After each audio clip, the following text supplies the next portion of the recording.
welcome to GTO Coach and Go. I'm Jim Delleman with Group Travel Odyssey, and I want to welcome you back. For those of you who have not been with us before, welcome for the first time. And also just to let you know, if you could please click that little button down here that says subscribe, and subscribe to our YouTube channel. We keep all of our media on our YouTube channel. There are all the episodes of GTO Coach and Go, our Destination Dispatch, plus some other fun videos that we have put together as well. So make sure you subscribe to our YouTube channel. And if you ring that bell, you'll be notified anytime that we do have new content on our channel as well. Please connect with us as well on LinkedIn and follow us on Facebook. So there's my social media plugs for the day. Today, we are going to take you through some new functionality, or actually some new buttons that have been added to our system. And we're also going to talk a little bit about a couple of pointers, a couple of things to keep in mind when we are adding products to a proposal. So to help us out today, please let's bring to the screen Christina Luth. Christina, hi, how are you? Hello, good, how are you? Welcome back. Thank you. Happy to be back. So I was saying we're going to talk a little bit today about some buttons and functions that have been added to group accounting. And then we're also going to talk a little bit about a few pointers of things to do or keep in mind when you're adding products to a proposal in Sales Manager as well. So what do we have to tell them about group accounting and the new buttons that have been put in? Where can you find these? I am going to go ahead and share my screen here. Excellent. All right, so you should see a test trip here. So the buttons that we have added have to do with your product payables and your invoicing. So I'm going to do the product payables one first. So if you are looking to, this is the process where you received a contract, or you know some payment dates that you want to keep in mind. You want to add those payables to your product. So this is the process that I'm referring to here. So I'm going to go ahead and open up this hotel product. You can find a list of all your products, again, on this products tab on your trip screen. Let's go ahead and open this up. All right. And then what you'll see here, this is going to look familiar. So I'm just going to go into edit mode, and it's the same thing that you would have done before. So basically, if you have a something right in front of you, I'm just going to go ahead and switch to the mode that you all see.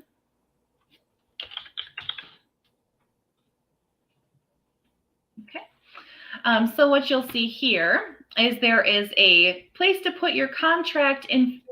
Booking your confirmation number, if that's something that you like to keep track of. There's also this contract review checkbox. So you'll check that to note that you have received that contract.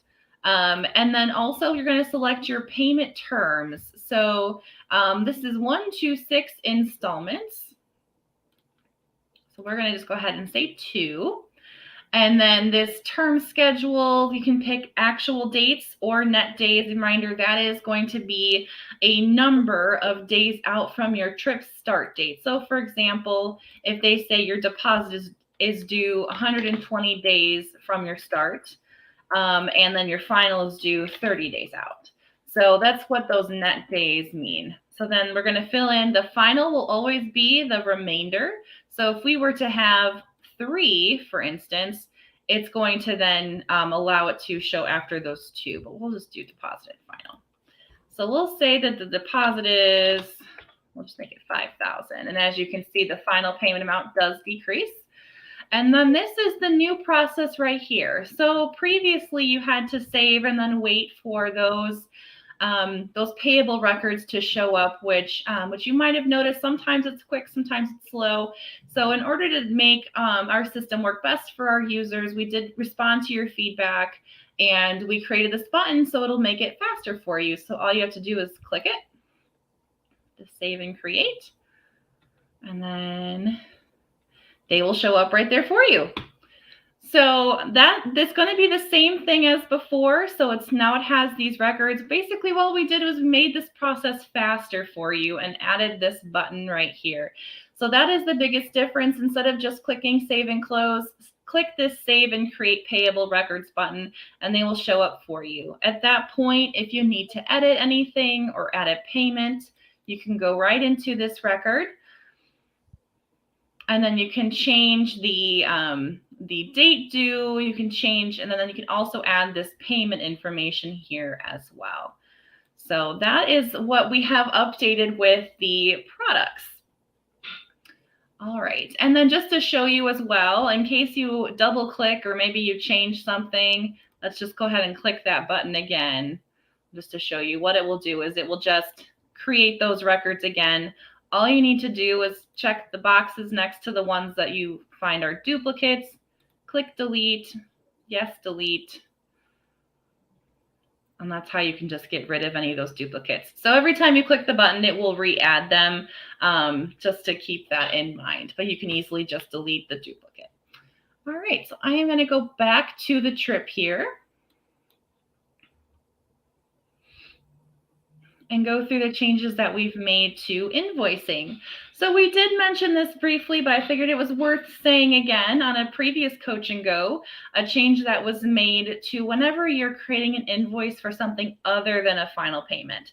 So these are going to be your installments, maybe if it's one of those bulk items, like somebody's paying for one product for the trip rather than the individuals breaking it up.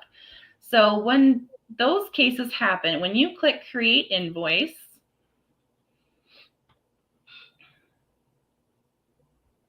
give it a second to load.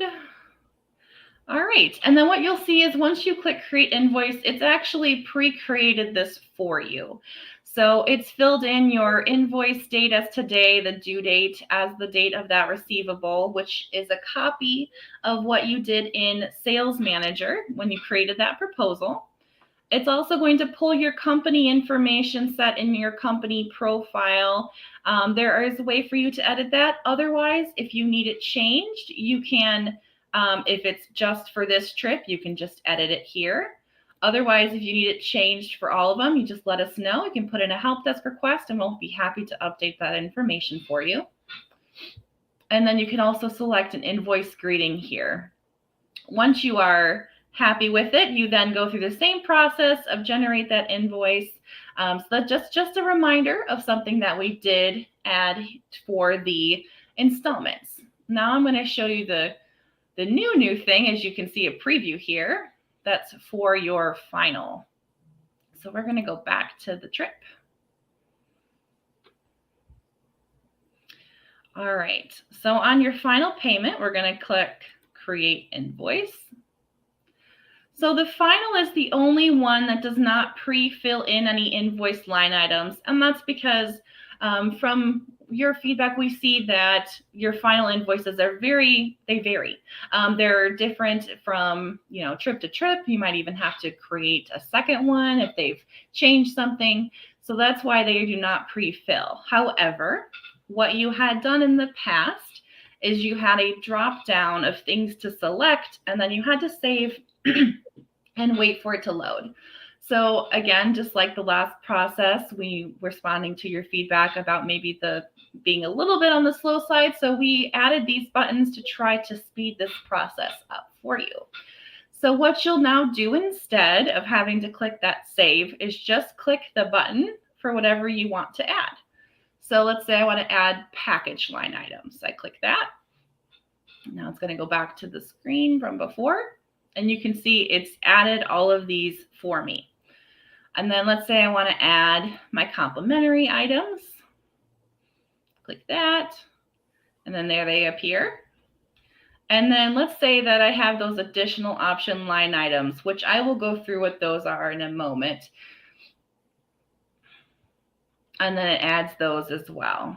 These same buttons are also, if you go into the statement invoice format, which again, you get to that format by checking this box. And the statement invoice format is different in that it's going to also show the client an estimate. You might not do this on a final invoice, but just for purposes of demonstration, I'm going to click the buttons here as well. So it's the same thing to add the packages, add the comps, You can see they're adding below. And then those add-ons.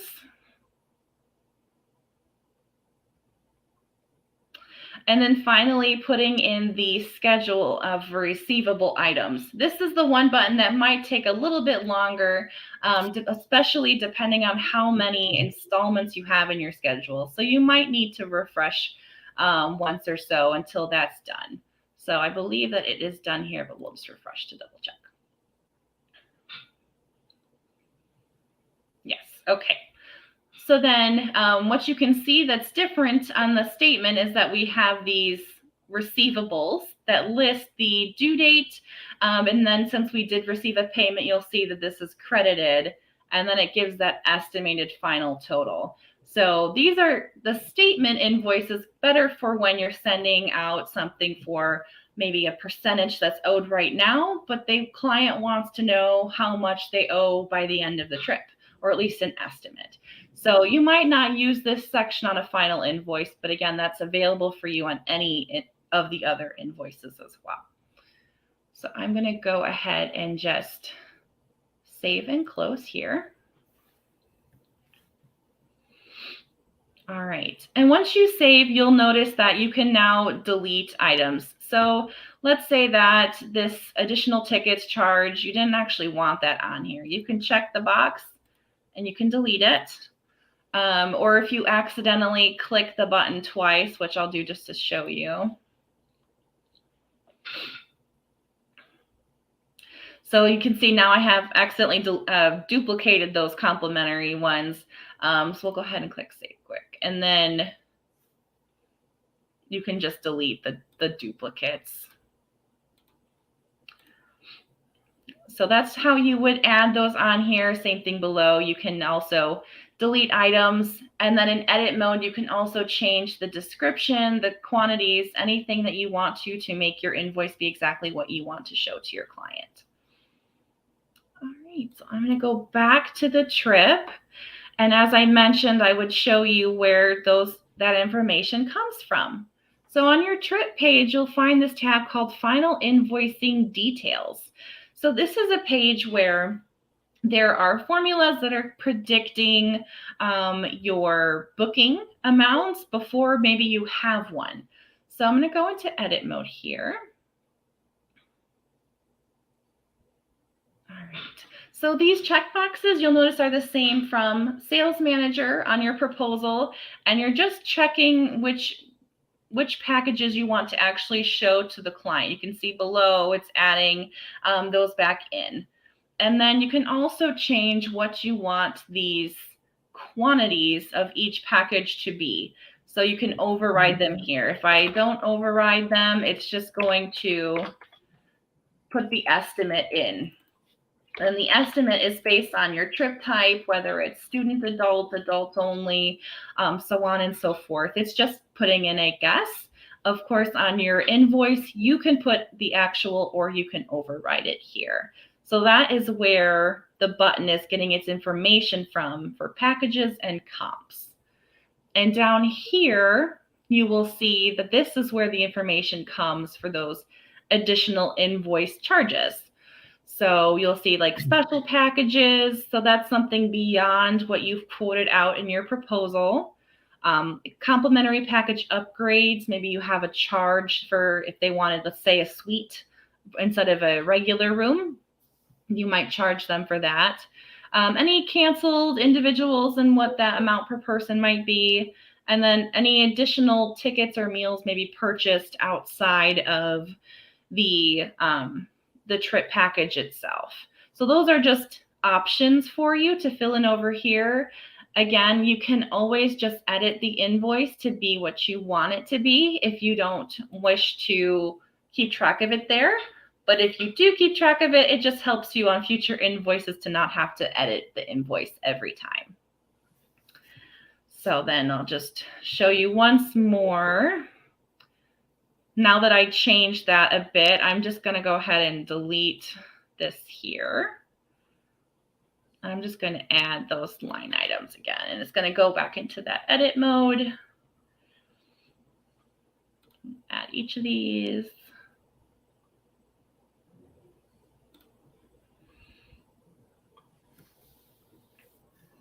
All right, so now you can see it did change a little bit as I changed those settings on that previous page. It no longer has the triple or the double complimentary package.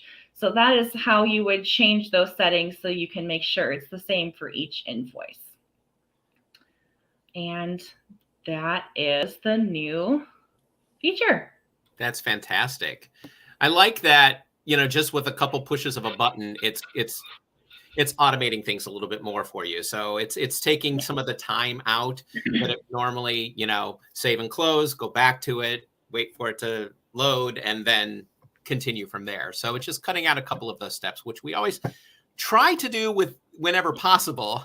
Sometimes it isn't possible, sometimes it is. But again, you know, Christina, you were saying that, you know, we got a lot of feedback from people about these things, and this is kind of what guides us through where we're moving and what we need to do next. So, you know, a lot of these features and stuff have been updated. We've tweaked them. We've added these little buttons in because of the feedback that you're giving us as users. So continue to give us that feedback so we can continue to update the system and make it more efficient for the way that you want to use it. That's one of the nice things about the GTO system, is that we do have the ability to tweak things as we go along.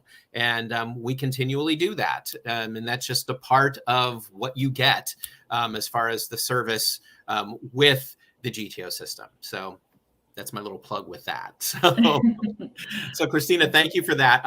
I also, over this past week, past couple of weeks, have been receiving some questions about suppliers not showing up on their proposals that they're creating, or where is our override proposal language going, things like that. So I'm going to share my screen now, and I want to show you a couple of things in Sales Manager that will kind of give you a little bit of help with these kind of things. So bear with me 1 second while I share my screen.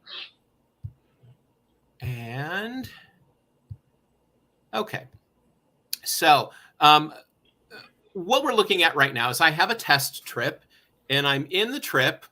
We always have the ground transportation, air transportation, accommodations, and add products. Add products is where you're going to put something else onto your proposal. If you want to add restaurants or accommodations, excuse me, restaurants or attractions, theater tickets, things like that. That's where you would do that. Every time you add something, it then joins this list that comes down to the bottom. Now you'll notice on this list that we do have price descriptions. Now these price descriptions, that's not the proposal language that goes over to your actual proposal before you send it out to your client. This is just the description that's in Supplier Manager that lets you know what that product actually is. It's not necessarily the same thing that's going to be added to the proposal. We'll get back to that in a second. I'll show you where that goes. But you may notice sometimes that you've added something in, like on Friday, I added a lunch, but it doesn't show me what the supplier is or what the product is even. So let's go in and take a look at that. So if I go to view that, you can see that it's Hard Rock Cafe, New York City, Times Square. However, I didn't choose a product. If you don't choose a product for a supplier, that supplier won't show up. The name of the supplier won't show up. It'll still show that you have something planned for that day, but it's not going to give you the actual supplier that all of that goes to until you add a product. So you can go in, and if I go to edit this, I can go in then and add the product that I want. I want to do the silver menu, and I need to make sure to find the correct pricing for this year. So I've got that silver menu. Once I add that, you can see it's filled in the product name, it's filled in the price descriptions. All of that information has now been filled in, all those little yellow boxes, and you can see it's even added the financials right here. So if I hit save and close to that, and then go back to the trip, if I go down to the bottom and take a look again, as that comes in, you can see now that that's no longer blank. I have that lunch on Friday, but it now gives me all of the information because I have included the product as well as the supplier. So remember, anytime you have a supplier, you also have to have a product. If you don't have that product in place yet, you can always add a miscellaneous. And like down farther here, I added a miscellaneous attraction because we're going to be doing a walking tour.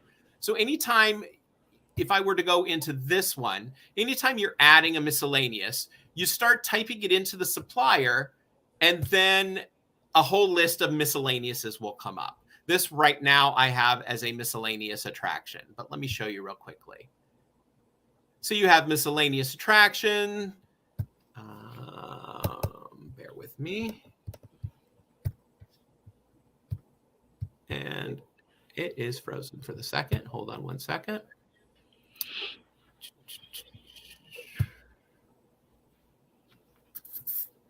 And let's go in this way. If I'm adding a miscellaneous,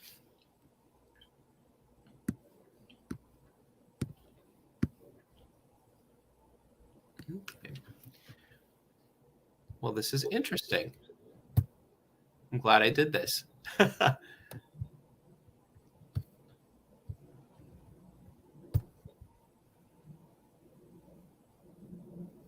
So for right now, it is not allowing me to add another product onto this proposal for some reason. So I will get that taken care of. But let me show you briefly what happens in this miscellaneous. If I go to it right now, you'll see that it basically is only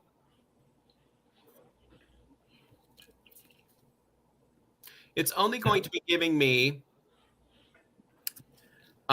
must put the price in and the estimate. It's not really showing me what it is. But if I go to it, you'll be able to see that I have in here that it is individually priced at $40 a person. And then I also did the proposal language override, which says that it's a Times Square walking tour for 1 hour. So that's the language that I added. Okay. So if I go back to the trip, where do I find that language? Well, again, it doesn't appear on this list down here because this is just a price description. But if I go to generate proposal, and I'm not going to actually generate the proposal at this point, but I'm going to go view this list of products and times and stuff that we're putting on here. Right now, you'll be able to see that I've added in for that evening the Times Square walking tour for 1 hour. So this is where all of your proposal language and override language will appear. If it is an override, it will show over here that it has been an override. So that way you'll be able to see what the language actually is. If it is just the regular language that you're using, nothing will appear over on this side. So again, that will show you where the language is in case you are looking for that instead of just, that product description, which is not necessarily what we're looking for. Okay, so that basically is adding products. That is giving us where to find that override proposal language and stuff like that as well. So hopefully those little pointers will help. Again, remember, if you're adding a supplier, in order to make that supplier show up, you also have to add a product as well. If you don't have a product and you want to use the miscellaneous, don't forget you can still ask us to add that product for you. And the way you do that is you go into Supplier Manager and then you add that request. So you can, if it's a new supplier, at the bottom of the page, you'll click to add a new supplier. If it's a supplier that already exists, you go into that record. You can go into Hard Rock Cafe, for example, and there will be another button that will show you add pricing, add products, add contacts. Click that button and it automatically links then to that. So that way our team knows, oh, this is something that's going to be added for Hard Rock Cafe. Okay, so those are the two places. Anytime you're adding something, you don't do it from where you are in the trip. You have to go back to Supplier Manager and to add that in. And don't forget, if all else fails, go ahead and contact us via the help desk. And our help desk email again is help@gtonetwork.com. And don't forget to add help in the subject line. That is what generates a ticket for us. So make sure to add help in that subject line for help@gtonetwork.com. How does that sound? Is that good? That works great. Excellent. So just a few pointers and stuff to Mhm. keep you working. And I know a lot of times as we're in busy season and coming towards the end of busy season, a lot of this stuff just kind of falls out of our mind just because there's so much going on. So don't ever hesitate to contact us if you need help getting through some of these things. I run into mental blocks a lot of times, as does everybody on our team. So we definitely understand that. You can definitely contact us and we'll be more than happy to walk you through any of these processes at all. So, contact us. Absolutely. Also, just a reminder, Coach and Go happens on Tuesdays at 2 p.m. And again, if you can't catch us live, make sure to watch us on our YouTube channel and subscribe to that YouTube channel if you haven't done so yet. Also, this Thursday, we do have a Destination Dispatch. So Destination Dispatch is where we feature a really fantastic group-friendly destination, and we find out what makes it so fantastic for your groups. This week, we have Charlottesville and the Charlottesville area of Virginia. So make sure to join us Thursday at 2 p.m. Keith, Stevie, myself, and our experts from Charlottesville will be joining us for some really fantastic information. I've been to Charlottesville and I love it. Lots of wineries and stuff like that to do. And, I do like my wine. So, Me too. It is really a fantastic place to go to. So don't miss out on watching that. Again, that's Thursday at 2 p.m. So thank you all for joining us and for watching week after week as we present a little more information to make the use of GTO a little bit easier. And again, Christina and I both have said it today, and we basically say it every week. We want your feedback. We do want you to give us that feedback and let us know what you think could work a little bit easier. And if there is a possibility for that to happen, we can do it.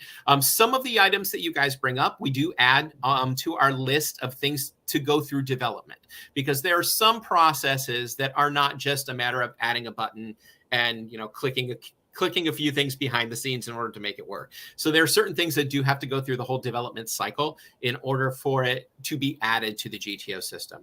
But we do take all of those very seriously, and we do meet on a regular basis to see what we want to be working on, what we've heard from you that you need to make the GTO system work better. And actually next week, we're all getting together in Orlando and going through all of the requests and all of the things that you've done. And we're coming up with our plan for the end of 22 and also 23. So we'll all be face-to-face next week for the first time since last year.